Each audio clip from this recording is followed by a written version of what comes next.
Bueno, señores, estamos aquí para reaccionar a la entrevista que tuvo Agustín Laje, politólogo argentino, en nada más y nada menos que en Blue Radio, una de las cadenas de televisión y de radio más importantes de Colombia, en donde los entrevistadores fueron bastante picantes con las preguntas que le hacían a Agustín Laje. Vamos a estar reaccionando a cada una de ellas, así que acompáñenme a esto. No siendo más, comencemos a reaccionar a este pedazaco de entrevista. Sí, señores. Pero hablando de libros, Sebastián, el presidente del Senado, Roy Barreras, escribió un trino, creo que el fin. Bueno, en pantalla no podemos dejar de dar un contexto, saber quiénes son las personas que están aquí hablando.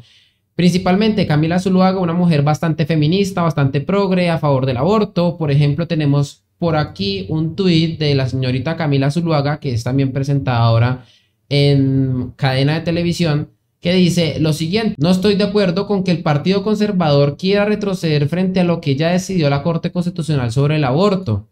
Estas son algunas cosas, algunos de los pensamientos que tiene la señorita Camila Zuluaga. ¿Qué podría esta persona, esta mujer, decirle al gran Agustín Laje teniéndolo enfrente? Pues veamos. Fin de semana, en donde decía que hay que leer al contrario y al diferente para entenderlo. Y dice, esta es la nueva Biblia de la extrema derecha, aplaudido por Bolsonaro, Abascal, el de Vox, Bukele y en nuestro... Aquí lo que está haciendo es reaccionar al tuit que colocó Roy Barreras, presidente del Senado, en contra del propio Agustín Laje cuando publicó la foto del libro La Batalla Cultural, ¿no? En donde decía que supuestamente esa era la Biblia, la extrema derecha, bla, bla, bla, bla, bla. Bueno, la señorita Camila Zuluaga también se me viene a la mente la gran cantidad de veces en la que ella ha debatido con personas que estamos en contra del aborto y ella tiene una posición vehementemente a favor, obviamente, del genocidio intrauterino, ¿no? Nuestro trópico por María Fernanda Cabal. Laje hace un análisis profundo de la historia de la cultura que luego manipula para justificar que todo siga igual y los privilegios se mantengan. Le hablo de libros porque el presidente del Senado, Roy Barreras, toma una foto de este libro que se llama La Batalla Cultural. Bueno, de este video y de este debate que hubo en Twitter entre Agustín Laje y Roy Barreras, ya tenemos prácticamente que el análisis a profundidad en mi canal de YouTube. Si no lo han visto, ahí está. Reflexiones críticas para una nueva derecha de Agustín Laje. Y bueno, el escritor Laje desde Argentina le respondió al presidente Barreras, hablándole de lo que le dicen mucho aquí en Colombia, de ser un poco camaleónico a nivel político. ¿Quién es Agustín Laje? Diciéndole la mera verdad, ¿no? Agustín Laje, Camila, yo diría, es un escritor. Bueno, en pantalla también está otro presentador bastante progre, Sebastián Nora, que entre tantas cosas que ha hecho, por ejemplo, aquí ven su perfil de Twitter, ha dicho con respecto a Agustín Laje lo siguiente, ¿no?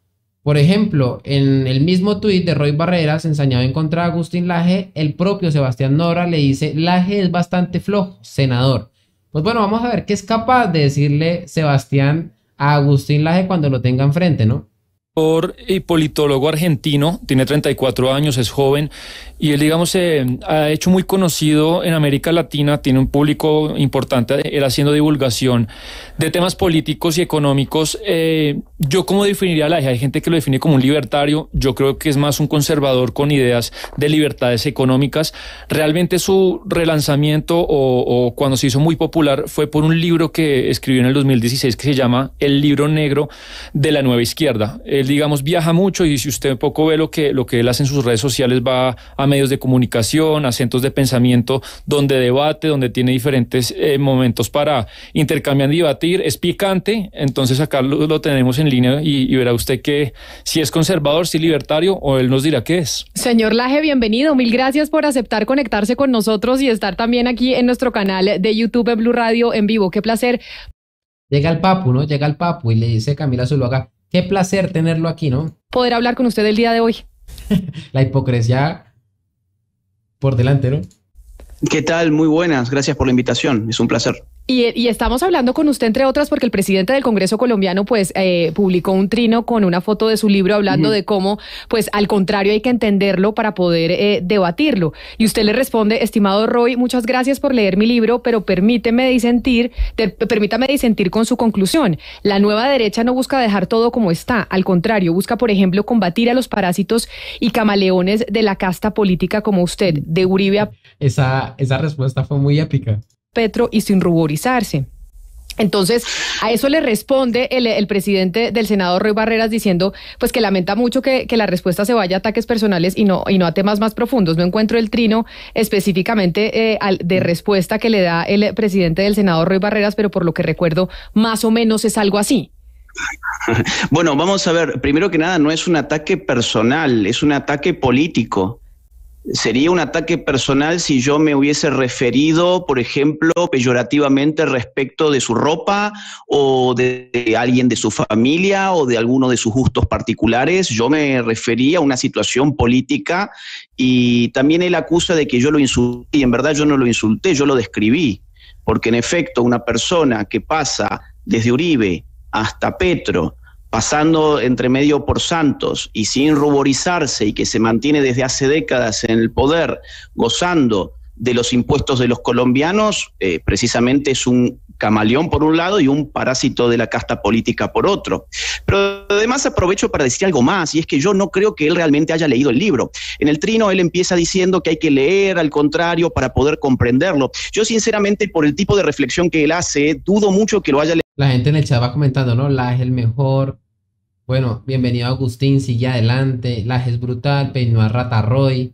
Siempre el apoyo, ¿no, Agustín? Y si lo ha leído... Ya saben ustedes que pronto estará aquí en Colombia en la Feria del Libro, así que todos invitados a apoyarlo, ya que estará presentando su libro Generación Idiota, la cual hemos podido leer a profundidad, capítulo por capítulo en directo a través de mi canal de Twitch. Si quieren estar acompañándome, lo pueden hacer a través del link que estaré dejando en la descripción. Dudo mucho que lo haya aprendido, porque si algo intenta el libro hacer es generar una propuesta que se llama Nueva Derecha, tal como yo la conceptualizo allí, que es radicalmente subversiva, lejos de dejar todas las cosas tal como están, que esa es la acusación que le hace el libro, que el libro trata de dejar las cosas tal como están. Es un libro francamente subversivo, que trata de modificar el status quo. Vamos a ver. Podemos decir, por ejemplo, que Javier Milei, que se enmarca dentro de lo que yo llamo en este libro Nueva Derecha, está dejando las cosas como están en Argentina. Javier Milei en este momento está haciendo una revolución político-ideológica en Argentina. O, por ejemplo, el partido Vox en España está dejando las cosas como está. No, nada menos quebró la hegemonía dentro de la derecha del PP. O, por ejemplo, que el señor Donald Trump ha dejado todas las cosas como están en Estados Unidos. Es decir, quien hace esa reflexión política o no sabe nada de política o no ha leído el libro que ha dicho que ha leído, y entonces su acusación cae en un vacío que se llama falta de honestidad intelectual. Señor Laje, usted, bueno, indudablemente en Colombia tiene lectores, pero quiero que nos cuente un poco sobre los contactos que tiene usted en Colombia. Es decir, usted en Colombia, ¿quiénes son sus interlocutores, no solamente en términos de lectores? ¿Quiénes son sus interlocutores en lo filosófico, en lo intelectual, en lo político? ¿Tiene amigos en Colombia? Sí, tengo muchos amigos en Colombia. Además, me han invitado, por ejemplo, el año pasado a la Feria del Libro, a la Filbo. Este año vuelvo, por cierto, a la Filbo. Voy a estar el día 30 de abril a las 11 de la mañana, por si a alguien les interesa. Tengo diálogo con gente que se dedica a la difusión a través de redes sociales, como Alejandro Bermeo, Santiago Giraldo. Bueno, ahí me estaba mencionando, le agradezco a Agustín por tenerme en cuenta, más que todo cuando le hablan sobre alguien que ha estado digamos, muy presente en la política colombiana, comentando, por ejemplo, las elecciones. Ya saben ustedes que Agustín Laje para las elecciones hizo un directo en su canal de YouTube, al cual me invitó para que pudiéramos hablar a profundidad sobre este tema, ¿no? Él ha estado siempre muy pendiente de todo esto y me ha tenido siempre en cuenta para estas cosas. Yo le agradezco que hasta el momento, pues, ahí me tiene en su radar. Tengo la oportunidad y el placer de trabajar con él y es un honor para mí. Así que, bueno, me alegra bastante esto.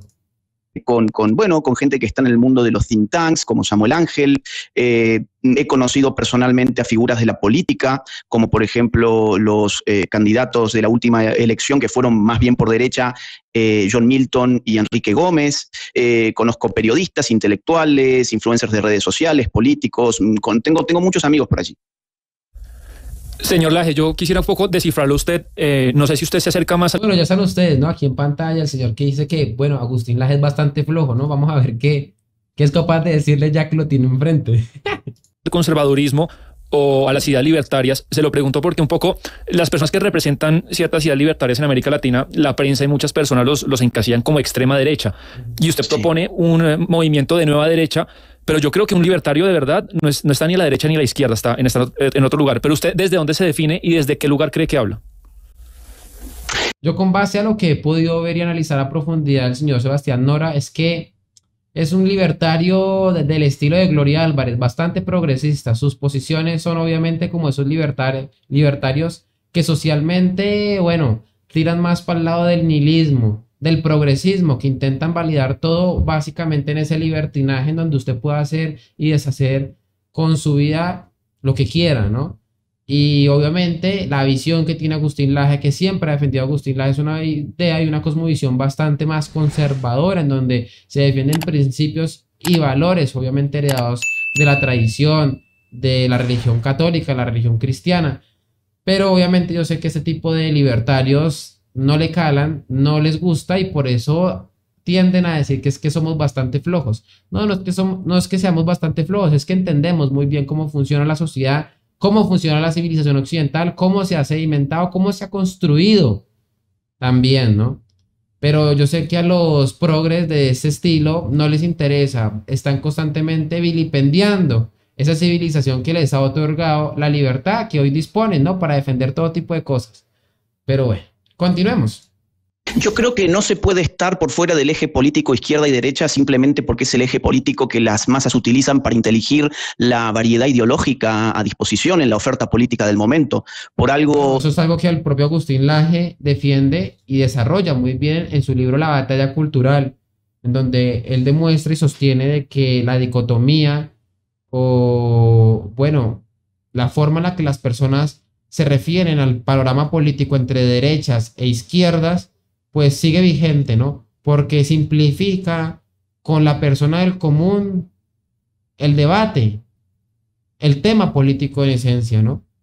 Entonces, es por eso que en ese ordenamiento, pues le sirve a las personas que nos dedicamos a esto podernos demostrar o podernos definir entre derechas e izquierdas. Eso es lo que palabras más, palabras menos intenta el propio Agustín justificar en su libro La batalla cultural. Desde 1779, ese eje tan difícil por otra parte de especificar, que es el eje izquierda-derecha, nos acompaña.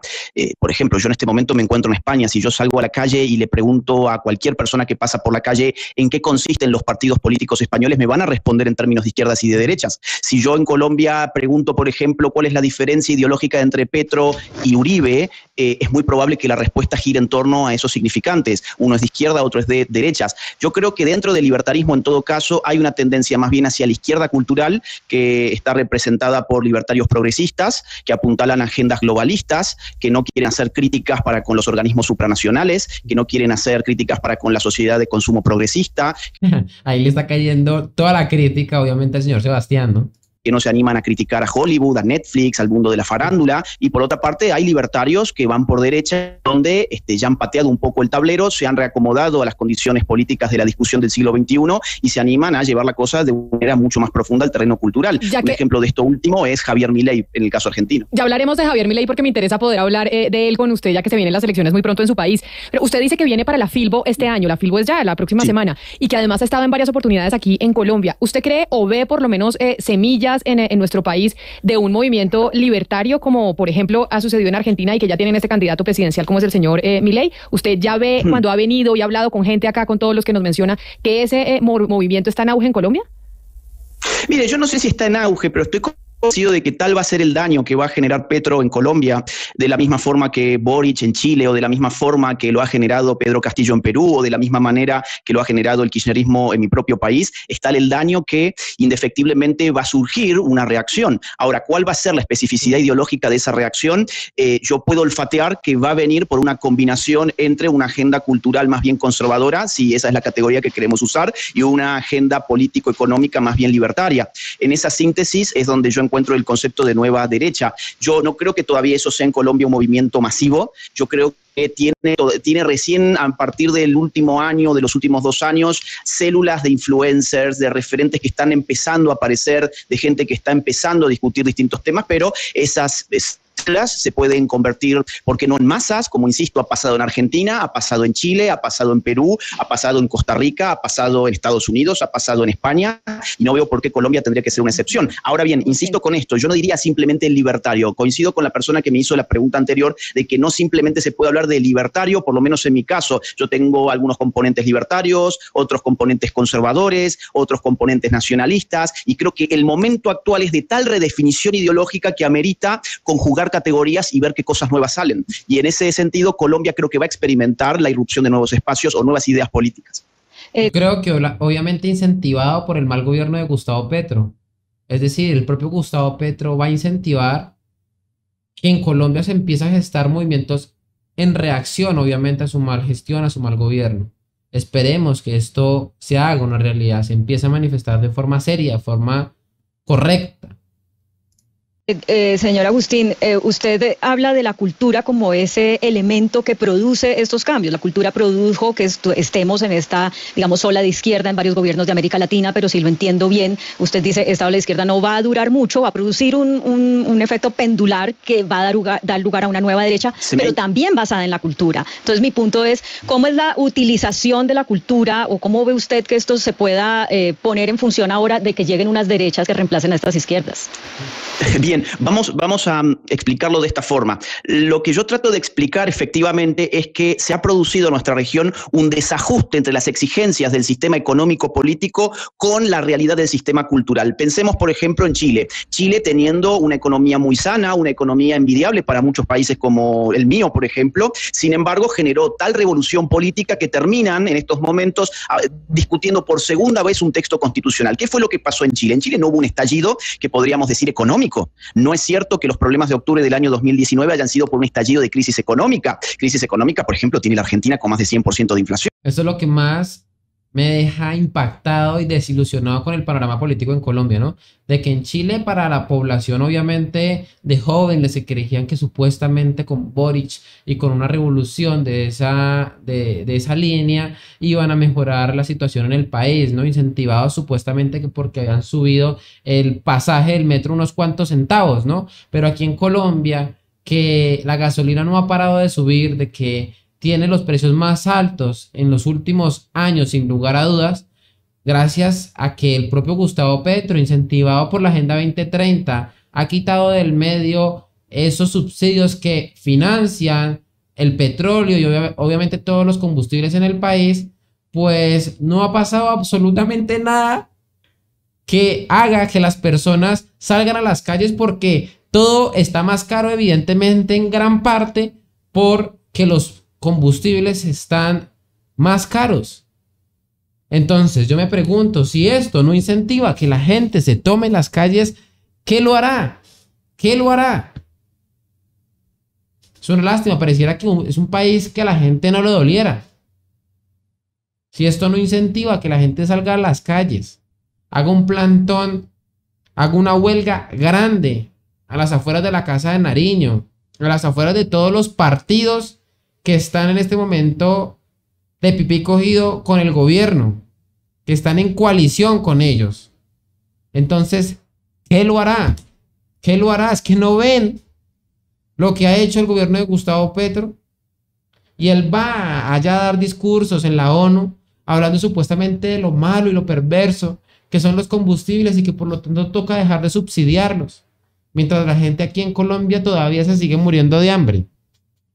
Y aún así, no es suficiente razón para que salgamos a las calles a protestar, a manifestarnos. Y yo me pregunto, si no es eso, entonces, ¿qué necesitamos? Porque en Chile sí que lo hicieron. Aquí en Colombia por mucho menos destruyeron el país. Pero aquí no salimos a manifestarnos con justa razón para exigirle al gobierno de Gustavo Petro que pare esas medidas que terminan matando a la gente de física hambre. Eso es crisis económica.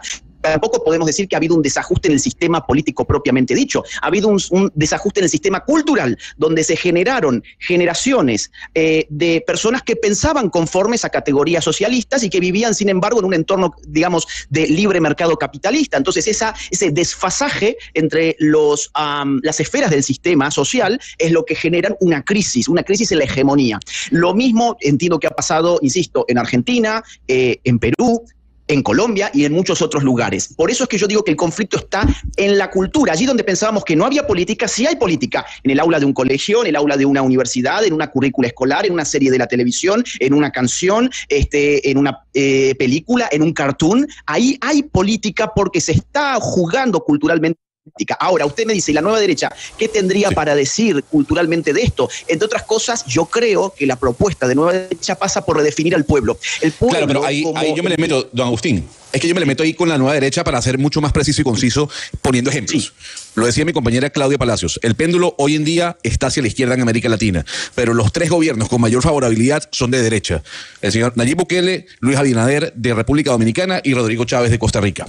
Esos 3 gobiernos representan... Fíjese que a pesar de que el propio Nayib Bukele en reiteradas ocasiones se ha definido a sí mismo como una persona de izquierdas, aún así, por su visión con respecto a la seguridad y por la forma en la que ha asumido y le ha devuelto a El Salvador la paz a través de toda su política de seguridad, deja ver para el mundo, ¿no?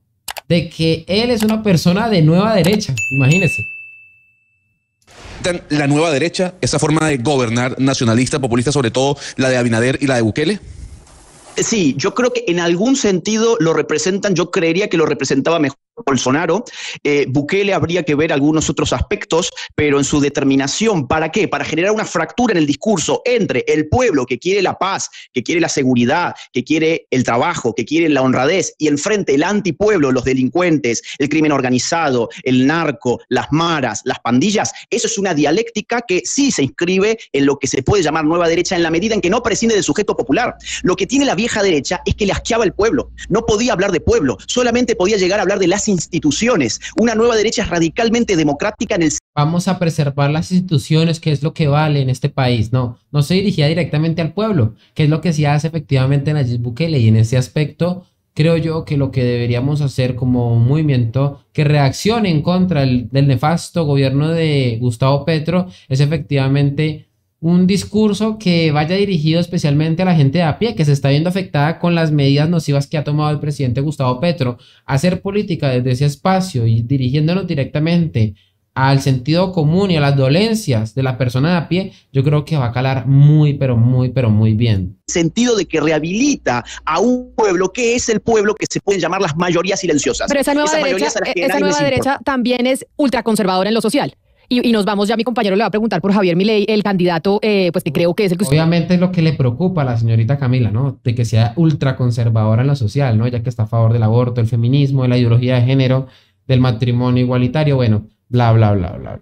Ha dicho por el que votaría en Argentina, porque es libertaria en lo económico, supremamente apertura de mercados, etcétera, ir en contra de lo que promueven las izquierdas latinoamericanas que vemos como en Colombia, pero de ultraderecha en lo social y muy conservadores, en contra del aborto, en contra del matrimonio. De ultraderecha, ¿no? De ultra mega extrema derecha.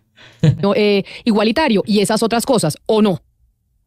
Sí, yo diría que más que conservadores es reaccionaria, porque ya no hay nada que conservar en esas materias, es reaccionaria.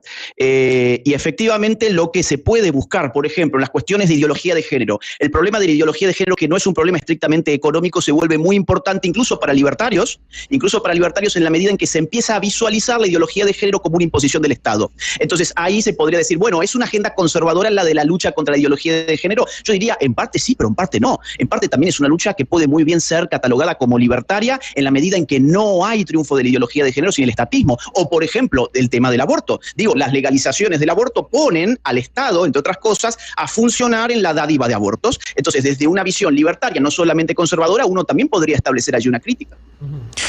Usted es un crítico permanente, señor Laje, del gobierno de Gustavo Petro. Lo hemos visto en medios digitales y medios tradicionales, pero es particularmente duro con la vicepresidenta de Colombia, Francia Márquez. Incluso la llegaba a llamar mononeuronal. ¿Qué es lo que no le gusta de la vicepresidenta mononeuronal colombiana?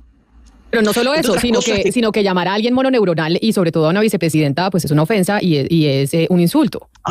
No, a mí me tiene sin ningún cuidado si yo estoy hablando de un presidente, un vicepresidente, un ministro. Digo, a mí no me gustan los privilegios. Vicepresidente, exactamente, así, con E y no vicepresidenta, como lo dice Camila, ¿no? Puede ser la vicepresidenta o puede ser la reina del universo, que si yo creo que es una mononeuronal, no tengo por qué callarme la boca.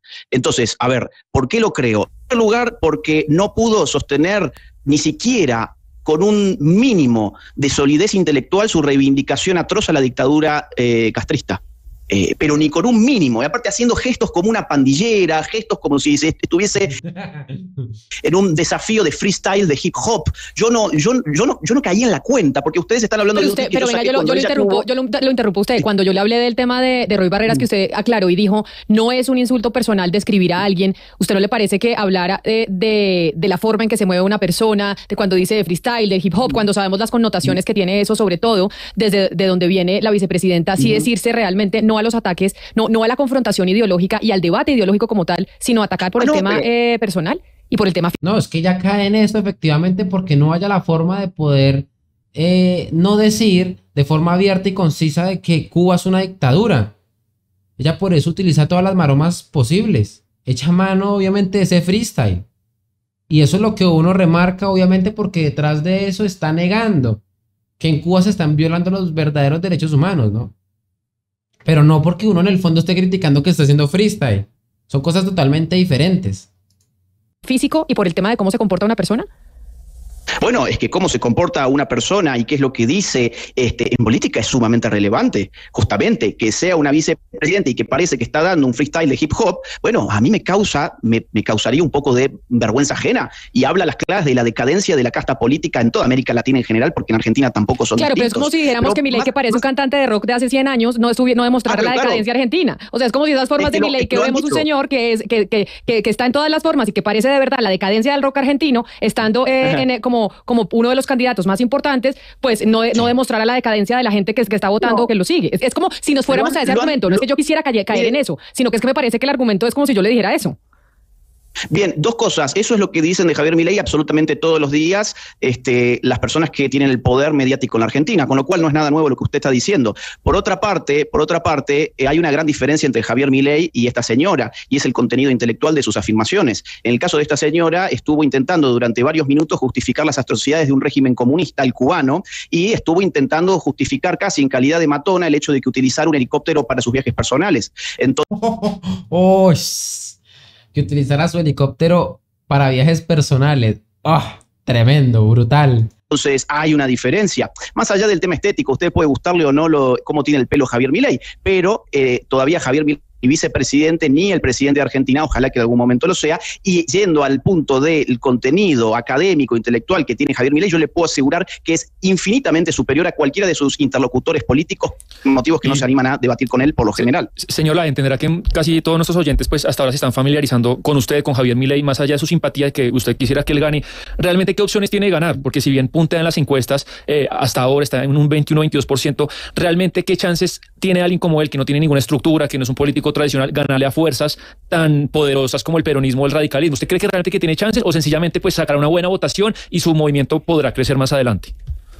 Mire, aún perdiendo ya es una victoria esto último que está mencionando usted. Es decir, aún perdiendo constituirse en una tercera fuerza con representación popular en los organismos representativos del Estado, sin lugar a dudas va a ser un triunfo inédito y aparte construido muy poco tiempo, porque Javier Milei viene del mundo de la academia, de la economía y se ha convertido en político en los últimos 2 años. Entonces, en tiempo récord, él llegaría al poder, aunque sea representativo en el sentido legislativo, quiero decir.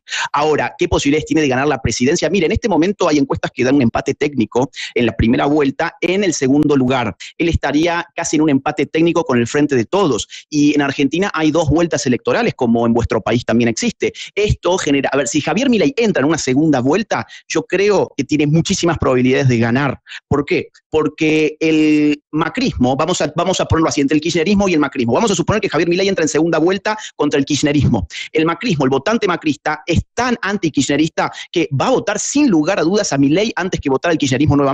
Pero pensemos el otro escenario. Pasa algo muy similar como lo que ocurrió en las pasadas elecciones y lo que siempre pasa, ¿no? La gente aquí en Colombia, el uribismo vota por cualquier candidato que no sea Petro, ¿no? Si Milei llega a segunda vuelta contra el candidato del espacio macrista, las dinámicas políticas prácticamente que se repiten, ¿no? El votante kirchnerista desprecia tanto a ese espacio, es su principal enemigo político, que es muy probable que la mayor parte de ese votante se vaya con Javier Milei. Entonces, el gran desafío de Milei en este momento es entrar en segunda vuelta, y hay muchas encuestas que ya están dándolo por empate técnico en el segundo lugar. Ahora, lo que usted ha mencionado también es muy importante a considerar, que es la estructura política es muy incipiente, se está conformando día a día, están reuniendo miles de fiscales por todo el país, pero hay que ver si eso alcanza. Pues señor Laje, muchas gracias por aceptar esta invitación, por aceptar responder a propósito de los trinos que tuvo usted de intercambio con el presidente del Congreso colombiano, Roy Barreras. Como decía él, pues es interesante también la derecha, a quiénes está leyendo, con quiénes está hablando, cuáles son sus interlocutores y pues ver lo que se está gestando políticamente también en América Latina y teniendo a Argentina como ejemplo. Así que hablaremos, bueno, cuando esté aquí en la Feria del Libro y para las elecciones de su país, porque ustedes tienen elecciones en octubre, ustedes presidenciales, nosotros aquí en Colombia regionales, así que tenemos un año electoral importante en este 2023. Feliz tarde y gracias por estar aquí con nosotros en Blue Radio. Han sido ustedes sumamente amables. Muchísimas gracias y buenas tardes. Un saludo.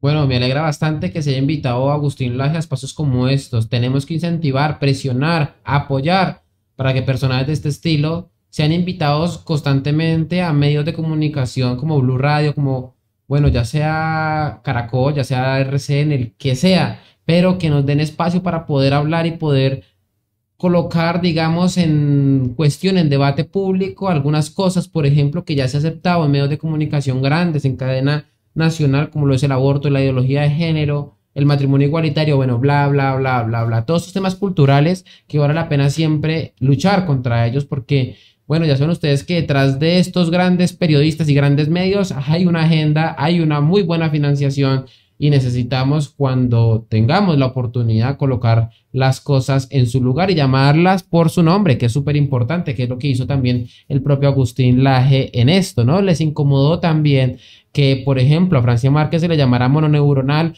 por estar defendiendo dictadura comunista como la que se vive en Cuba, ¿no?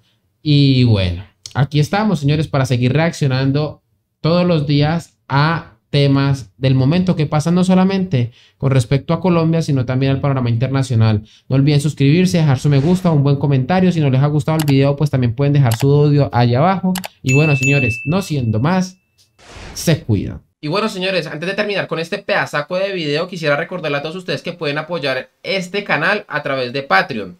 Allí también podrán recibir muchos beneficios, como poder acceder a todas las lecturas que hemos estado realizando todas las noches y que al cabo de un tiempo desaparecen de mi canal de Twitch. Serán posteriormente resubidas a mi canal de Patreon. Así que allí, aparte de eso, también podrán tener contacto directamente conmigo, entre otros muchos beneficios más. Así que bueno, señores, ahora sí, no siendo más, se cuidan.